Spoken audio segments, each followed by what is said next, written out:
Information दे रखी, बोल रहे सेल्स दे रखी है। सारे बच्चे बताओ, अगर सेल दे दी मतलब क्वेश्चन क्या चाहता है? इनडायरेक्ट मेथड से बनेगा कि डायरेक्ट मेथड से बनेगा? लो, इनको यही नहीं समझ में आया अभी तक। सेल जोर से बोलो। डायरेक्ट मतलब सेल दे दी मतलब पी&एल में हमको ऊपर से नीचे आना पड़ेगा। तो सिंपल आएगा, कैश सेल्स आएंगी, डेटर से पैसा जितना आया वो आया, जितने खर्चे पे कर दिए वो आएंगे, ये ऑपरेटिंग एक्टिविटी में आएगा। अच्छा, इन्वेस्टमेंट और फाइनेंस तो डायरेक्ट मेथड ही होती है, उसमें कभी इनडायरेक्ट लगती नहीं है। क्लियर है कि नहीं? बोलो हाँ है ना? That means cash flow statement direct से बनेगा। पूरे 135 करोड़ की सेल करी थी, उसमें से 60% कैश सेल है, ठीक है। परचेज करी है 55 करोड़ की, उसमें से क्रेडिट परचेज जो है वो 80% है। पूरे एडमिनिस्ट्रेशन और सेलिंग एक्सपेंसेस 18 करोड़ के हैं। सैलरी पे करी है 22 करोड़ की। और बोल रहा है कंपनी ने रिडीम करनी है डिवेंचर 20 करोड़ के at a premium of 10% of debenture holder issued equity share of rupees 15 crore towards redemption and balance was paid in cash and debenture interest paid during the year. बोला इतना पेमेंट किया है। Dividend pay किया है during the year में इतना। Investment की cost 12 crore थी, उनको हमने सोल्ड कर दिया इतने के प्रॉफिट पर। 8 करोड़ रुपए पे किया income tax during the year. बोला एक नया प्लांट खरीदा है 20 करोड़ का, purchase of exchange of old plant, बदले में एक पुराना प्लांट लिया था जिसकी बुक वैल्यू थी 12 crore, but the vendor took the old plant at rupees 10 crore only. लेकिन बिल्डिंग ने प्लांट जो वेंडर है उसने इसकी वैल्यू 10 करोड़ ही आंकी थी। The balance was paid in cash to vendor, vendor को बाकी का कैश पेमेंट किया है। आपको ओपनिंग क्लोजिंग दिया है, डेटा का ओपनिंग क्लोजिंग दिया है, क्रेडिटर का ओपनिंग क्लोजिंग दिया है और कैश एंड बैंक का ओपनिंग क्लोजिंग दिया है। आपसे बोला है कैश फ्लो स्टेटमेंट बनाओ, बनाए कैश फ्लो स्टेटमेंट। बोलो हाँ या ना, बोले जल्दी से। कौन सी मेथड से? डायरेक्ट। डायरेक्ट से क्यों समझ में आ गया? डायरेक्ट मेथड सीधी सीधी, जिसमें कुछ भी बनाने की जरूरत।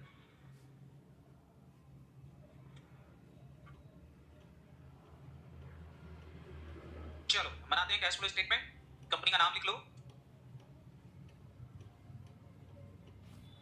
क्या हुआ बेटा? हाँ, कोई प्रॉब्लम? नो प्रॉब्लम, धन्यवाद। बच्चा बोल रहा मेरे को कोई प्रॉब्लम नहीं है। क्या पढ़ रहा है बेटा? आपको पता है चैप्टर का नाम पता है? कौन सा 3? अच्छा ये 3 इसका नाम। चलो ये एस है भैया, ये एस है। लिख लिया सबने? चलो बना लिया फॉर्मेट। चलो सबसे पहली एक्टिविटी का नाम बताओ। पहली एक्टिविटी कौन सी? Cash from operating activity. चलो लिखना चालू करते हैं। कैश फ्रॉम ऑपरेटिंग एक्टिविटी में क्या आएगा? कैश फ्रॉम ऑपरेटिंग एक्टिविटी में क्या आएगा? कोई बोल ही नहीं रहा। क्वेश्चन नहीं रहा, क्वेश्चन नहीं रहा। यहाँ बताओ कौन सी सेल लिखूं सबसे पहले? तो कैश सेल लिखूं, 60% कैश सेल है। अच्छा कैश सेल करने से पैसा आता है कि नहीं आता? पक्का आता है। कितना आता है? पूरा आएगा? बोला है ना, लिख दो, कोई दिक्कत ही नहीं। कैश सेल्स बोल रहे थे कितने की टोटल सेल? 135 करोड़ की। 135 का कितना कर दूं? 60%। इधर लिख लेना रुपीस इन करोड़ जी। बोले कितना रहा? 80। मतलब बाकी सेल कौन सी सेल रही होगी? क्रेडिट। अच्छा जो क्रेडिट सेल करी होगी क्या उससे भी कुछ पैसा आया होगा? वो किससे मिला होगा? क्या लिखोगे? Cash receipt from debtor. कितना मिला होगा? कोई बच्चा बताए। Cash receipt from debtor. Credit sale कितनी कहलानी? पहले तो बताओ क्रेडिट सेल कितनी कहलानी, पहले तो बताओ क्रेडिट सेल कितनी कहलानी। 135 में से 81 करोड़ की सेल कैश सेल है, तो क्रेडिट सेल कितनी? 54। 54 की सेल क्रेडिट सेल करी थी, हाँ है ना। और ओपनिंग डेटा 45 करोड़ की है, तो ये भी पैसा लेना था। और सारे बच्चे बताओ अभी तक कितना नहीं मिला? अभी तक कितना नहीं मिला? 50 अभी तक नहीं मिला। क्या कर दो इसको? तो बाकी का क्या हुआ होगा? मिल गया होगा। जल्दी से बताओ कितने रुपए मिल गया होगा? 49 करोड़ रुपीस हमको मिल गए होंगे। क्या ये डेटा वाला पॉइंट सबको समझ में आ गया? किसी को कोई दिक्कत? चलो ये पहला पॉइंट अपना कवर हो गया है। दूसरे पॉइंट पे आ जाओ। बोल रहा है परचेज करिए ड्यूरिंग द ईयर में कितने करोड़ की? बोल रहा है out of which credit purchase, इसमें से कितने परसेंट है? तो 20% क्या कहलानी? तो पहले कैश परचेज लिख दूं? बताओ कैश परचेज कितनी कहलानी? 55 करोड़ की कितने परसेंट? 80%। 55 करोड़ का 80%। कोई बोल ही नहीं रहा, जल्दी से बोलो कितने परसेंट? 20% कर दो। तो 20% कितना आया? धन्यवाद। क्या बाकी क्रेडिट परचेज होगी? अच्छा क्रेडिट परचेज के लिए पेमेंट करना पड़ेगा किसको? क्रेडिटर को। तो लिख दो cash paid to creditor. Creditor को कितना पे करेंगे? 55 करोड़ का 80% तो हमारी कौन सी परचेज है? Credit purchase. पर क्वेश्चन क्रेडिटर को लिख दो cash paid to creditor. Creditor को कितना पे करेंगे? 55 करोड़ का 80% तो हमारी कौन सी परचेज है? Credit purchase. पर क्वेश्चन हो रहा था पिछले साल का देना बाकी था कितना? 21। और अभी भी देना बाकी है कितना? 23। क्या कर दूं इसको? तो क्या ये कैश बेसिस पे कन्वर्ट हो जाएगा? चेंज इन क्रेडिटर्स जोड़ दें तो बताओ ये क्या आ जाएगा कैश बेसिस पे? बताओ कितना आ रहा? 40। अच्छा आपको पता है ये आउटफ्लो आएगा और ये भी क्या आएगा? कितना? 42। सारे बच्चे बताओ इसमें किसी को कोई दिक्कत परेशानी समस्या हो तो बोलो। पक्का? चलो इजी। नेक्स्ट देखें। इसके बाद पूरा एडमिनिस्ट्रेशन और सेलिंग एक्सपेंसेस कितने रुपए खर्च कर दिए? 18 करोड़। बताओ ये क्या हुआ? खर्चा किया होगा कि नहीं? इनफ्लो या आउटफ्लो? क्या इसमें कोई ओपनिंग आउटस्टैंडिंग क्लोजिंग आउटस्टैंडिंग है क्या? क्या मानेंगे? पूरा पे कर दिया? कर दिया तो लिख दो एडमिनिस्ट्रेटिव और सेलिंग एक्सपेंस। कितना था? 18 करोड़। कितना बेटा?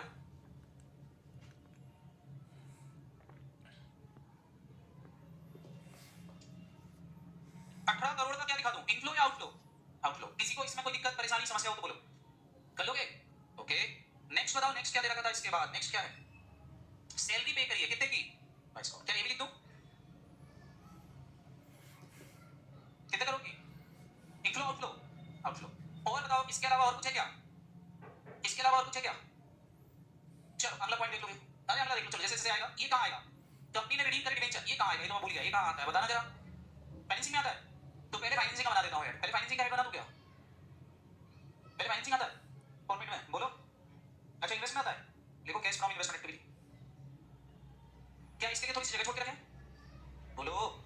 ओके, इसके नीचे किसका बना दूं? Cash from financing activity. चलो फॉर्मेट बन गया तैयार। सारे की सारी बच्चे मेरे को बताएंगे डिवेंचर होल्डर को कितना पेमेंट करना है, डिवेंचर होल्डर को कितना पेमेंट करना है बताएं। रिडम्पशन ऑफ डिवेंचर लिख दूं? रिडम्पशन ऑफ डिवेंचर पूरा पेमेंट कर रहे हैं? अच्छा, अरे चलो बताओ रिडम्पशन ऑफ डिवेंचर कितने की डिवेंचर रिडीम की है? 20 करोड़। एट प्रीमियम मतलब कितना देना था? 22 करोड़। कितना देना था?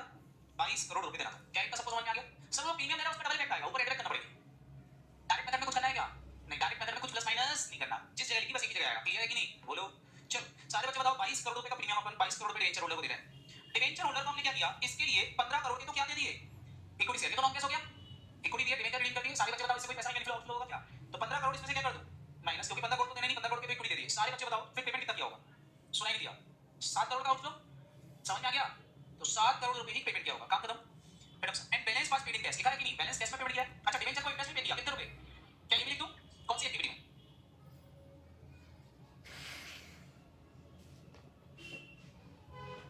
सर इसका डबल रेट, एक ऑपरेटिंग में प्लस और इधर माइनस, डायरेक्ट कर दूं? क्यों? डायरेक्ट मेथड है, डायरेक्ट मेथड में कोई दिक्कत नहीं। 1.5 करोड़ का ये भी दे दिया। चलो भाई डिविडेंड पे किया, बताओ ये कहां आएगा? सर पीएनएल एप्रोप्रिएशन अकाउंट में। पीएनएल एप्रोप्रिएशन डायरेक्ट, फिर फाइनेंस में क्रेडिट, ऐसा कर दूं क्या? तो डायरेक्ट पेमेंट कर दूं कितना? 11 पॉइंट डिविडेंड पे कितना? 11.70 करोड़। ओके देन इन्वेस्टमेंट बेच दिए हैं 12 करोड़ के, इतने प्रॉफिट पर कहां आएगा ये? सारे बच्चे बताओ। हां पूरे ऑपरेटिंग में आएगा। सेल ऑफ इन्वेस्टमेंट कितने में बेचा होगा? 12 करोड़ तो कॉस्ट थी, हमने क्या इसमें प्रॉफिट जोड़ा होगा? कितना? 2.4 का प्रॉफिट जोड़ा होगा। बताओ कितने में बेचा होगा? 14.4 में बेचा होगा। पैसा आया होगा कि गया होगा? इसके बाद 8 करोड़ रुपए का इनकम टैक्स पे किया, ये कहां आएगा? 8 करोड़ का क्या ऑपरेटिंग में आएगा? चलो यहां निकालेंगे cash from operating activity before tax. Cash from operating activity before tax आ जाएगी और इसके नीचे हम लिख देंगे टैक्स पेड। कितने रुपए का पेमेंट कर दिया है? 8 करोड़ का। कितने का बेटा? 8 करोड़ का पेमेंट। कोई दिक्कत? चलो भाई इसके बाद बोल रहे थे एक नया प्लांट। ओ माय गॉड, कितने का? 21 करोड़ का खरीदा है। प्लांट परचेज, प्लांट परचेज कौन सी एक्टिविटी? कोई बोल ही नहीं रहा। प्लांट परचेज कितने का खरीदा रे? 21 करोड़ का खरीदा था, लेकिन हमने कर क्या दिया? हमने अपना एक पुराना प्लांट उसको दे दिया। पुराना प्लांट कितने का दिया उसको? अरे 12 करोड़ तो बुक वैल्यू है, बुक वैल्यू पे ले लिया क्या उसने? कितने पे लिया? तो हमारे लिए 12 काम का है कि 10 काम का है? सब 2 का लॉस हो गया। वो पीएनएल प्लस कर दूं? कुछ करना है क्या? नहीं। सारे बच्चे बताओ कितना माइनस कर दूं? 10। तो कितने रुपए का पेमेंट किया होगा? सुनाई नहीं दिया। क्या 11 करोड़ का पेमेंट करना पड़ा होगा? तो 11 करोड़ का पेमेंट कर दिया। The balance was paid in cash लिखा था कि नहीं? खत्म। मेटर खत्म हो गया भैया, सब खत्म, सारे पॉइंट खत्म हो गए। कुछ बचा क्या? नहीं, खाली कैश और बैंक का एक बैलेंस बचा हुआ है, बस बाकी सब खत्म है। चलो टोटल टोटल लगा लो। पहले ये बता दो ऑपरेटिंग का कितना था? ऑपरेटिंग का कितना था? इधर कितना था? 37 माइनस 8 कितना आ गया? 29 का इनफ्लो। सही है क्या? ओके इसका निकाल दो। 3.4 का क्या इनफ्लो? इसका निकाल दो। सब आउटफ्लो आउटफ्लो ये कितना? 20.2 का क्या आउटफ्लो? नेट कर लो। Net cash and cash equivalent कितना आ गया तीनों का? 12.20 का inflow add opening cash and cash equivalent. बता भैया opening cash and cash equivalent कितना दिया था? 6 जोड़ दो, जोड़ दो भैया 6। क्लोजिंग आ जाना चाहिए। Closing cash and cash equivalent कितना? 18.20। मजा आया? क्या आप मानते हो ऐसे क्वेश्चन आ चाहिए एग्जाम में? ये बढ़िया है।